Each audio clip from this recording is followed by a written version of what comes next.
అటులనే మానవుడు సద్గురుని పాదార విందములను ఆశ్రయింపగానే త్రిమూర్తులకు నమస్కరించిన ఫలముతో పాటు పరబ్రహ్మమునకు నమస్కరించిన ఫలితము కూడా లభించు. కోరికలను నెరవేర్చు కల్పతరువు జ్ఞానమునకు సముద్రమును మనకు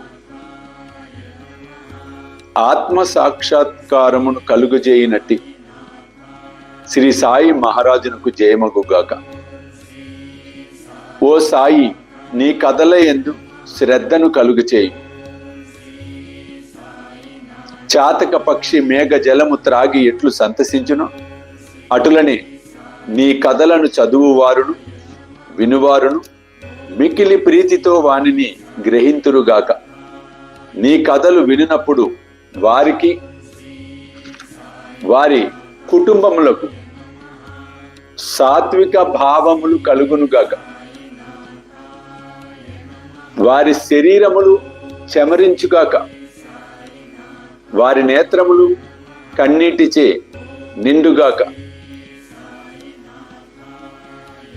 వారి ప్రాణములు స్థిరపడుగాక. వారి మనసులు ఏకాగ్రమగుగాక. వారికి గగురుబాటు కలుగుగాక. వారు వెక్కుచూ ఏడ్చి వణికెదరుగాక. ఇవన్నీ అష్ట సాత్విక భావనలు.